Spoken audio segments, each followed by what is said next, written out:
Hello and welcome to the Face of Pro-Life. Today I'm speaking with the Executive Director of the Family Institute of Connecticut, Mr. Peter Wolfgang. Thank you for joining me today, Corinn, thank you for having me. I know you guys have been very busy in Connecticut. You are the sole advocates for life and family in the state, and you've been very busy holding the state legislators, their feet to the fire to preserve family values and life in Connecticut. So tell us a little bit about what's been going on. Well, Corinn, like you said, I am the Executive Director of the Family Institute of Connecticut, and we are the main pro-life, pro-family advocacy organization here in our state. So we're best known, we're very involved in the pro-life cause. We're best known for our work in the pro-family cause in defending marriage as between a man and a woman. And that is a fight that we won every year at our state legislature. And then the state Supreme Court, by a vote of a single judge who was not even a Supreme Court justice, he was like a stand-in judge. Oh, I don't even have this on. There you go. Good. So, does everyone have everything I said so far? I am the Executive Director of the Family Institute of Connecticut. We are the main pro-life, pro-family organization. We led the fight for traditional marriage here in the state of Connecticut, a fight that we won every year in the Democratic branch of our government in the state legislature. And because the other side was losing, what they did was they managed to get the court to impose a redefinition of marriage on the entire state of Connecticut by judicial fiat. 4-3 vote. Deciding judge was not even a Supreme Court justice. He was a stand-in judge. And all of that, I mention all of that as sort of preliminary to what I'd like to talk about tonight, which is actually religious liberty. Because coming out of the same-sex marriage battle, and of course we are still working to overturn that decision to restore traditional marriages between a man and a woman. But the big thing that we have been able to accomplish in the years since same-sex marriage in Connecticut is the Family Institute has saved religious liberty in our state. We have become a sort of de facto anti-defamation league for Christians and other people of faith in the state of Connecticut, Catholics, Protestants, and Jews, and so forth. After the Supreme Court imposed same-sex marriage, we were able to get the legislature to pass a law that created the strongest exemptions to religious liberty, the strongest exemptions to same-sex marriage, the strongest religious liberty guarantees against same-sex marriage in the entire country. And this is why some of the attacks that you've heard about against religious liberty in Massachusetts and other places that have same-sex marriage, they have not happened here in Connecticut because of this law. And we've been involved in many other religious liberty battles in the years since, in the last 3 or 4 years or so. However, everything that we've accomplished in Connecticut in the last few years is now in danger of being lost because of this federal mandate from our government. It's called the HHS Mandate, Health and Human Services. This is a provision of Obamacare, of the health care reform that was passed a few years ago, and it's known to most people on the street as Obamacare. The HHS mandate, you recall Speaker Pelosi at the time said we need to pass a law in order to find out what's in it. So don't bother to read it before you vote on it. Right, right. Well, now one of the things that we've learned that's in the HHS mandate is the HHS secretary has the power to decide what Obamacare will and won't mean. One of the things she's decided is this HHS mandate that will require religious institutions to provide and pay for abortion-inducing drugs, contraceptives, and sterilizations, even if it violates your conscience, your beliefs. And not only religious institutions, but any employer of conscience, any layman who is a devout Catholic or Protestant and doesn't want to be forced to provide abortion-inducing drugs. Well, too bad. Under the HHS mandate, that's how it's going to work now. And we have a video, I know, from Catholic Vote that lays this out. Yeah, so let's take a couple seconds and watch this really great video that you can watch on catholicvote.org.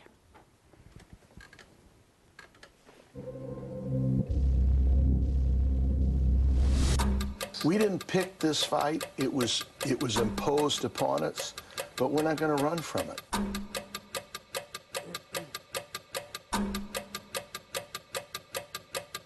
This is a huge mistake. You don't compromise with a mistake, and you don't compromise on principles. The government reaching its hands directly into religious ministries. The Bureau of the federal government seems to be radically intruding into the internal definition of what a church is.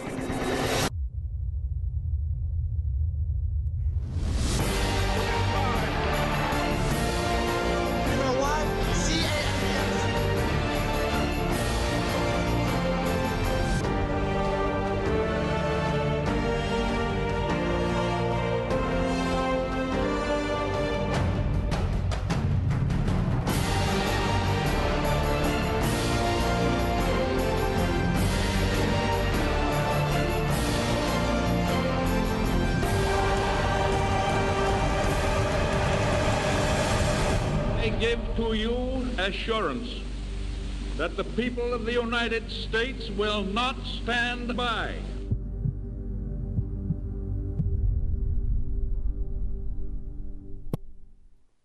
Another powerful video from CatholicVote.org, but it does say a lot. It does lay out the fact that we are being threatened a loss of our religious freedom. And the other side is trying to make it sound like, we're just crying about contraception, but it really is about losing our religious freedoms. That's true. That's true. There's a moment in the Catholic Vote video where the words flash across the screen, "Our first freedom is at stake." And that's really what this is about. The first clause of the First Ammendment of the United States Constitution protects our right of free exercise of our religion. That's what this is about. Don't let anyone tell you that this is about contraception or war on women. All of that is nonsense. No one's trying to ban contraception, okay? No one's trying to overturn Griswold versus Connecticut, which is the Supreme Court decision from 1965 that said it's unconstitutional to ban contraception. We're not trying to outlaw contraception. We're not even trying to limit access to contraception, which, by the way, is very inexpensive and easy to obtain. You can get it for free in some places. All we're asking for here are the rights that we've had for all of American history up until 6 months ago. The right not to be forced by the federal government to be coerced into providing and paying for things that go against our religion. That's all we're asking here. So it's not any of these other things. The real issue here, Corinn, is religious liberty. And we want to note, too, that this isn't just about the Catholic Church. This is a threat. This HHS mandate is a threat to the religious liberty of all of us. Certainly the Catholic Church is being targeted, especially, but it targeted in a way so that the religious liberty of all of us, Catholic, Protestant, Jewish, believer or atheist, all of us are in the dock in some way. Our religious liberties are threatened by this. Now, for those of us who are Catholics, of course, there have been times and places in history, in American history, where we did face prejudice, where maybe we were victims of mob violence. Boston in the 1830s, a convent gets burned down. Maybe we were victims of state government interference with our religious liberties, laws that were passed on the state level that interfered with our right to have our own schools. We have faced that in certain times and places in the United States. What's new here, what's unprecedented, is never before in the history of the United States, going back to 1791, going back to the enacting of the First Amendment in the Bill of Rights, has the federal government come at Catholics, come at people in general, their religious liberty, and tried to take it away the way the federal government is now trying to do with the HHS mandate. If the First Amendment restrained anybody, it restrained the federal government. If the First Amendment means anything, it means that the federal government cannot coerce us into doing things that violate our religious beliefs. And that has been true through all of American history until Corinn just 6 months ago. So don't let anyone say, oh, you're trying to turn the clock back to the bad old days of the 1950s, or you're trying to turn the clock back to the Middle Ages. No, no, no, my friend. We are trying to turn the clock back to January of 2012, to just 6 months ago, to the rights that we've had for all of American history until this present administration tried to impose this HHS mandate on us. So it is about religious liberty. It's not about these other things. And it's not just about the Catholic Church. it really, this affects the religious liberty of all of us. As Bishop Laurie, now Archbishop Laurie, said before Congress, if the federal government has the power to do this, it could pass a law saying, all delis must provide pork. Now, who would go to a Jewish deli for a ham sandwich, right? Well, who would go to the Catholic Church for contraceptives? The craziness has already begun. So this is about religious liberty. It's not just about the Catholic Church. It's not a Catholic issue or an evangelical issue or a contraception issue. It's an American issue. And all of us, no matter what our beliefs, need to oppose this. And, even if you're someone at home right now watching this, and maybe you're of a different political persuasion than us. Maybe you're someone who's liberal, secularist, hostile to religion, is glad that those religionists are finally getting what's coming to them. Maybe that's your viewpoint. Here's what you need to know.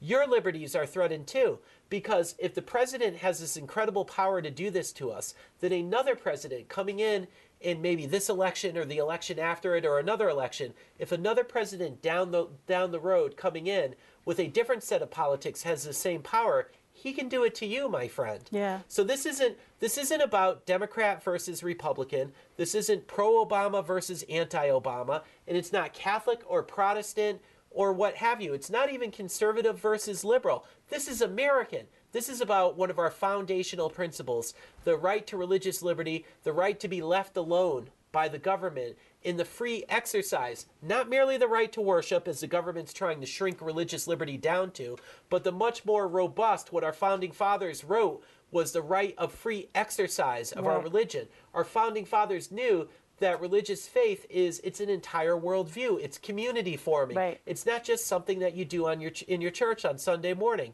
And the founders knew that, and that's why they wrote in the right to free exercise, which we've had for all of American history until the year 2012. So it is about religious liberty. It's not just about contraception, and we need to understand why this is such a threat. One of the things that the HHS mandate does is it changes the definition of religious institution. There actually is an exemption here for religious liberty in the HHS mandate. But Corinn, listen to this exemption. You qualify for this exemption if your religious institution only hires members of your own denomination and only serves members of your own denomination. So it would be, for instance, as if, say, St. Francis Hospital in Hartford were to throw out all its Jewish and Muslim and atheist patients onto the street and hang a sign in its employment office saying no Protestants need apply. That has never been the definition of Christian charity in the United States, whether it's Catholic charity, whether it's the Salvation Army. It's never been the definition of religious-based charity in the United States. This is something new. It's unprecedented. In fact, it's never been the definition of charity in the history of Christianity. I mean, Jesus and the apostles would not qualify for that exemption. He didn't check to see what denominational status the 5,000 had before he fed them. So this is a huge threat, this redefining of religious institutions. Okay, I was going to say that you say that part of our exercise of our religion is to feed the poor and clothe the naked. And to do it for everyone. Right, exactly. Yeah. And the Catholic Church has always led the way and is like the biggest charitable organization in the world. So how much of this do you think is trying to drive the Catholic Church out of the charitable business altogether? Because a lot of the bishops have already said, I mean, they'd rather close the hospitals than comply with this mandate. Well, Corinn, Cardinal George said this explicitly. He said, if this thing goes through, in a couple years, I'm going to have to close down all my schools and hospitals. And on the one hand, you could applaud and say, well, he stood up he didn't violate his conscience. But on the other hand, as you say, this is a huge defeat for faith and a huge victory for secularism if Cardinal George was forced to do all that. And it does seem that there is an agenda here to push Christian-based charities out of the public realm altogether and to secularize them or to replace them with these secular substitutes for Christian charity. And, it's interesting because we've faced this sort of thing before, not so much in the United States. This is new that we're doing this in the United States, but in other times and places. In the old Soviet Union, The communists didn't close down all the churches. What they did is they left some of the churches open, but they curtailed the freedom of those churches in the public realm. And what they said is you can continue to stay open, but you can't proselytize. You can't try to win converts. And the hope was that in a generation or two, the only people left in the church are going to be these old babushkas, these grandmothers lighting candles. And then another generation or two after that, even the babushkas are gone. And, you know, Cardinal Dolan hinted at this. He actually said that the Obama administration is trying to strangle the Catholic Church. That's what the Soviet Union was trying to do to religion. And it does look like what the present administration is trying to do here is strangle religion, is to try to push it to the margins of society and hope that maybe it just dies off altogether. So I think you're very right, Corinn. I do think there's an agenda here. And you see this with this redefining of what a religious institution is. Mother Angelica, her EWTN would not qualify as a religious institution under that definition. You know, her nuns would have to provide contraception. It's crazy. And not just Catholic entities, Focus on the Family, Colorado Christian College, all these entities would suddenly be considered not religious institutions. And who is the federal government, the civil government, Caesar, in biblical terms, to say, you know, we'll decide for you which one of your entities will qualify, which one of your religious ministries are religious. We'll decide that for you. Since when? That's completely new. That's brand new. And we need to say that's brand new. We need to push back against that as hard as can reasonably be done. Because it's outrageous, and it goes to what you were saying. You know, in addition to redefining religious institutions, we should note that this HHS mandate redefines healthcare in the United States. Think about this. If the federal government can now say that contraception is we now consider that healthcare, which you must be forced to provide and pay for through your insurance premiums, why not surgical abortions? Why not euthanasia?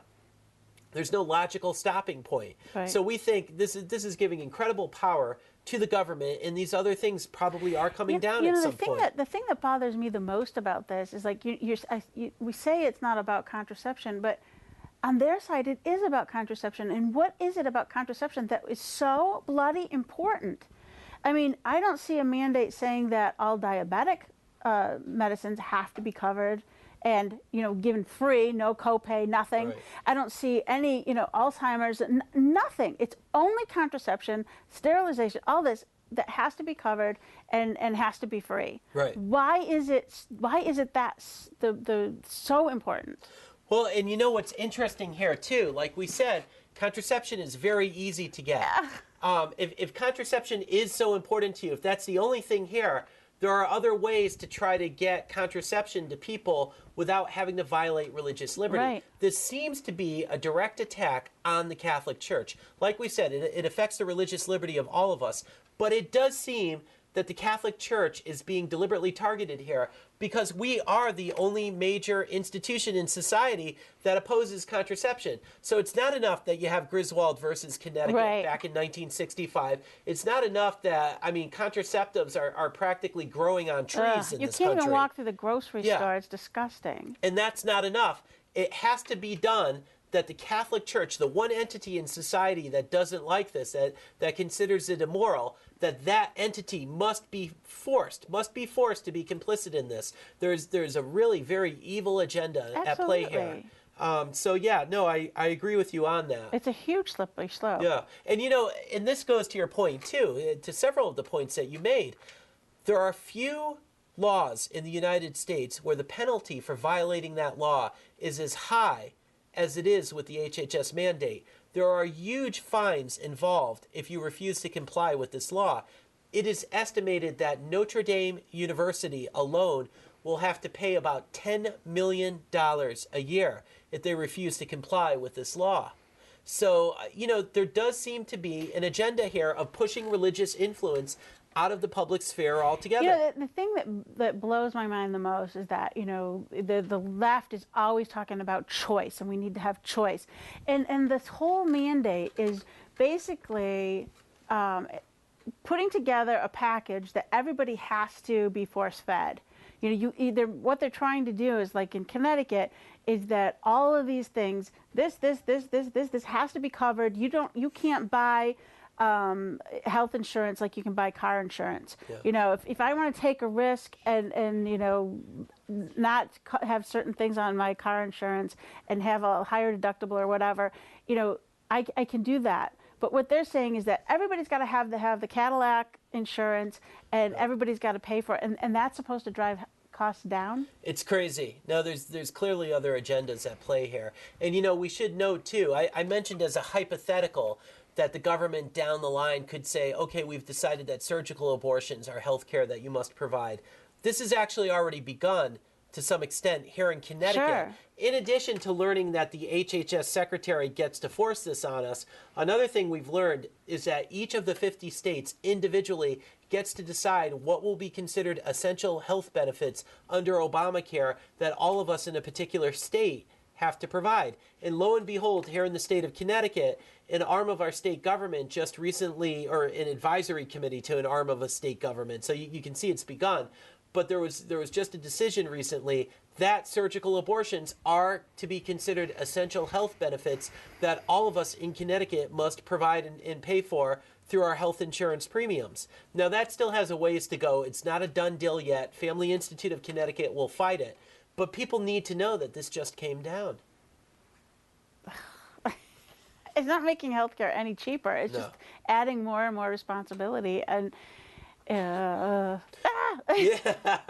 Well, and you know, there's another thing that should concern. I mean, I rapid fire listed about 4 or 5 things that should really concern us about the HHS mandate, and most of them I think are accessible to a general audience, whether you're Catholic, Protestant, Jewish, whether you're believer or atheist. I mean, these things should concern all of us. But there's a point I want to make specifically to my fellow Catholics, and that is something that happened in the timeline of this HHS mandate. This mandate came down in January, and there was outrage all across the political spectrum, from the most liberal Catholic to the most conservative Catholic. Everyone was outraged that the president was doing this, and of course non-Catholics as well. But I want to say something specifically to the Catholics. What was interesting was the HHS mandate came down in January. After about 3 weeks of an uproar, the president administration announced what they called an accommodation, which was really no accommodation at all. It was an accounting trick. We don't need to go into the details about that. What was interesting, though, for our purposes, what I want people to know is that in the space of those 3 weeks, in crafting the accommodation, the Obama administration did not talk to Cardinal Dolan or to Pope Benedict or to the bishops in general. any bishop, yeah. No, they did not negotiate with the bishops at all. Instead, they went to this one nun, Sister Carol Keehan, who is the head of something called the Catholic Health Association. It's a trade association of all the Catholic hospitals. And she's a liberal nun. She had been an ally of President Obama's, helped him force through Obamacare a couple of years ago, subverting the bishops in the process, by the way. But the Obama administration went to Sister Carol Keehan and said, how can we craft a compromise that would make you happy? Yeah. And they came up with this so-called accommodation, which eventually even Sister Carol Keehan backed away from. But what should concern us is, as Catholics, is who made Sister Carol Keehan our Pope? It is not the role of the federal government, of the civil entity of Caesar, in biblical terms, to say, congratulations, you Catholics, Sister Carol Keehan's now your Pope. Never mind Pope Benedict, never mind the bishops in the United States that are in communion with Pope Benedict. We will set up Sister Carol Keehan as the authority for what policies will govern Catholic institutions in the United States. She's not even an ambassador from the Vatican. She's nobody really. That was very, very insulting to the bishops, and they. I have to say, I mean, it was just amazing. Being in the pro-life movement, I know you can have expressed frustrations as well about not having the support of or enough visible support from the bishops as far as fighting all of these fights that we've been fighting, and then to see them just really come together and coalesce around this, and then for Obama to just completely ignore them in the wake of all of this. It's amazing. And I have to say, all of us need to get behind our bishops, especially if you're a pro-lifer who's been frustrated in the past with the bishops. Now that the bishops are doing what we always hoped they would do, it's incumbent on all of us in justice. we have to get behind the bishops. We have to have their back. I mean, the bishops are doing incredible work here. But you're right. I mean, the Obama administration, what they did here was outrageous. It goes beyond simply insulting the bishops. It's a huge threat to religious liberty. It is not the role of the civil government to decide who will be the governing entity of the Catholic Church. In fact, didn't we just have that fight here in Connecticut a couple of years ago? Remember, our state legislature tried to pass a law that would have stripped bishops and priests of authority over their own parishes. Doesn't this seem like a replay of this now on the federal level? And there are all these connections to what happened in Connecticut a few years ago. And that's why the Family Institute of Connecticut, we're normally only involved in state issues. We've never been this involved in a federal issue. But because we help save religious liberty in Connecticut, because we've helped become a sort of guarantor of religious liberty, when this HHS thing happened, we rose up. I mean, we've had 3 rallies with hundreds of people on weekdays. We had 615 people in Hartford not long ago on a Friday. And that's the sort of thing we'll continue to do. We need to pray for the success of the lawsuits that are going forward. We need to talk to our friends and neighbors and explain how, even if they don't share our beliefs, that their liberties are also in the dock here. And even if they are a fan of President Obama, they need to at least oppose this HHS mandate. And finally, we also need to go to the Family Institute of Connecticut's website. It's ctfamily.org. We're in many ways, we're the advocacy and action arm of the pro-family movement in Connecticut. And when legislation like the Blunt Amendment in Congress comes up that could overturn the HHS mandate, if you're on our email list, you will be notified in terms of who to contact and when, how to contact your congressman. Go to ctfamily.org, please. Yeah, I mean that's a very powerful tool. A lot of people don't realize that contacting your congressman is very powerful. They do take in consideration when people take the time to write them or call them or email them, and it's part of our responsibility as Americans, and this is the time to do it. I mean, really, never in my lifetime have a freedom, a right, a guaranteed right under the Constitution been attacked by the federal government, no less. Unprecedented. It's unbelievable. It's unbelievable. Yeah, so I do hope every Connecticut citizen, go to ctfamily.org. We'll also teach you how to write letters to the editor. We have all sorts of things on our website to help you out, and please consider donating to Family Institute. That's all the time we have for today. Thank you so much for joining us, and I hope you can come back soon and keep us updated on the Obamacare lawsuits and all of the other things coming up in the near future. Happy to do it, Corinn. Thank you for joining us today. We hope that you've learned something. We hope that you talk to your family and friends about the things that you learn, and I hope that you go to ctfamily.org to learn more from the Family Institute of Connecticut. And when you look in the mirror the next time, you realize yours too is the face of pro-life. Please join us again next time.